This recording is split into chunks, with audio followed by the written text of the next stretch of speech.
ఇంకా diversion politics ఇంకా ఏ స్థాయిలోకి దిగజారిపోయాయి అని అంటే వీళ్ళు ఇదే నేను టీవీలలో వాళ్ళ స్టేట్మెంట్లు చూస్తే ఆ మంత్రులు ఇచ్చే స్టేట్మెంట్ చూస్తే ఆశ్చర్యం అనిపించింది. మొట్టమొదటి స్టేట్మెంటు వాళ్ళు ఇచ్చింది ఈ గోడ ఎవరి హయాంలో కట్టారో ఎవరు కట్టారో చూడాలంట. మొట్టమొదటి స్టేట్మెంట్ వాళ్ళు ఇచ్చింది, మంత్రులు ఇచ్చిన స్టేట్మెంటు.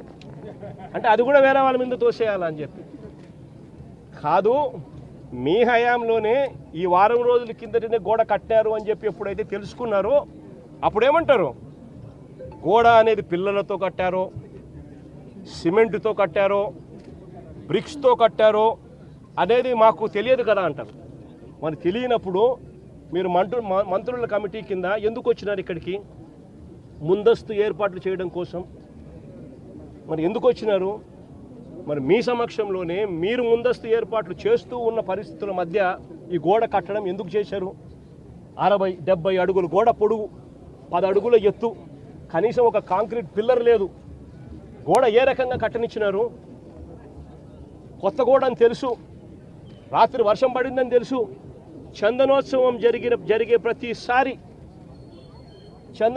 జరిగే ప్రతిసారి వర్షం పడుతుంది, ప్రతి సంవత్సరం.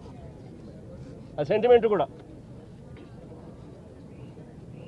మరి వర్షం పడింది అని తెలిసినప్పుడు మరి గోడ పక్కనే మనుషులను ఎందుకు నిలబెట్టారు? ప్రతిదీ కూడా డైవర్షన్ పాలిటిక్సే. ఎక్కడా కూడా తప్పు చేసినాము అని పశ్చాత్తాపం లేదు. ఇప్పుడు ఈ కుటుంబంలో 4 చనిపోయినారు. చనిపోయి ఏదో ముఖస్థుతి కోసం అది జగన్ వస్తున్నాడు అని చెప్పి తెలిసి 25 లక్షల రూపాయలు 25 లక్షల రూపాయలు ఇచ్చే కార్యక్రమం, ఒక ఉద్యోగం ఇచ్చే కార్యక్రమం చెప్తా ఉన్నారు. నేను అడుగుతా ఉన్నా, ఇదే కుటుంబానికి నేను భరోసా ఇచ్చి చెప్తా ఉన్నా, ఇంతకుముందు ఏదైనా కూడా ప్రభుత్వం అన్నది ప్రజలకు తోడుగా ఉండాలి, ప్రభుత్వం అన్నది ప్రజలకు భరోసా ఇచ్చే విధంగా ఉండాలి. ప్రభుత్వం తప్పిదం వల్ల ఎక్కడైనా కానీ ఎక్కడైనా మనుషులు చనిపోయిన ఘటన ఎక్కడైనా జరిగితే అది ప్రభుత్వం తప్పిదం వల్ల, అంటే మనం ప్రభుత్వంలో ఉన్నప్పుడు జరిగిన తప్పు వల్ల జరిగితే దానికి పశ్చాత్తాపం ఉండాలి.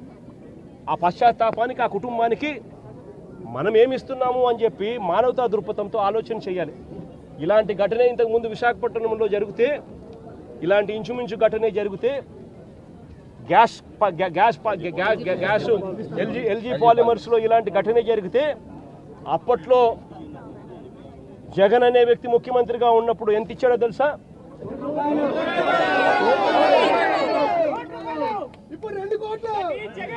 జగన్ అనే వ్యక్తి ₹1 కోటి ఒక్కొక్కరికి ఇచ్చి ఆ కుటుంబాలను ఆదుకున్నారు.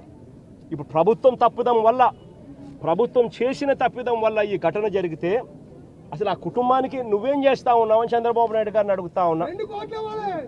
ఒకటే చెప్తా ఉన్నా, వీళ్ళు ఇచ్చినా ఈకపోయినా కానీ చనిపోయిన ఈ కుటుంబాలకు గుర్తు పెట్టుకొని మళ్ళీ మేము అధికారంలోకి వచ్చిన తర్వాత ఈ కుటుంబాలకు ఆ ₹1 కోటి బ్యాలెన్స్ వీళ్ళు ఇచ్చినారు.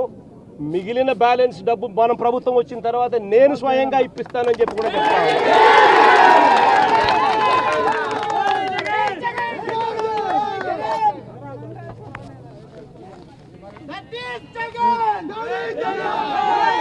ఇది ఒకసారి ఫోటో చూడండి, ఎక్కడైనా కాలములు కనబడతా ఉన్నాయో చూడండి. వాళ్ళు చెప్తా ఉంటే గోడ కూలిపోయే పరిస్థితి వచ్చినప్పుడు గోడ ఫ్లెక్సీ మాదిరి ఊగిందంట. అంటే 70 అడుగులు గోడ, ఒక ఫ్లెక్సీ మాదిరి 10 అడుగులు గోడ, 70 అడుగులు పొడవు ఫ్లెక్సీ మాదిరి ఊగిందంట. అంటే ఏమి కన్స్ట్రక్షన్స్, ఏ రకంగా పని చేయిస్తూ ఉన్నారు, ఏ రకంగా బుర్ర లేకుండా పనులకు పూనుకుంటున్నారు. ఆలోచన చేయమని చెప్పి అందరినీ కూడా కోరుతా ఉన్నా. చంద్రబాబు నాయుడు గారిని కూడా మానవతా దృక్పథంతో ఆలోచన చేసి జగన్ ఇచ్చే లోపలనే ఆ ₹1 కోటి ఇచ్చి ఆ కుటుంబాలను ఆదుకోమని చెప్తా ఉన్నా.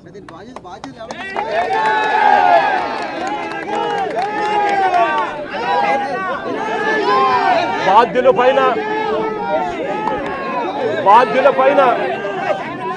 ఈ మంత్రుల పైన, బాధ్యత తీసుకున్న ఈ మంత్రుల పైన, ఆలయాన్ని నడిపే బాధ్యతలో ఉన్న వ్యక్తుల మీద కఠినమైన చర్యలు తీసుకుంటేనే ఇటువంటివన్నీ పునరావృతం కాకుండా ఆగుతాయి అనేది కూడా ఈ సందర్భంగా చంద్రబాబు నాయుడు గారికి కూడా మళ్ళీ తెలియజేస్తా ఉన్నాం.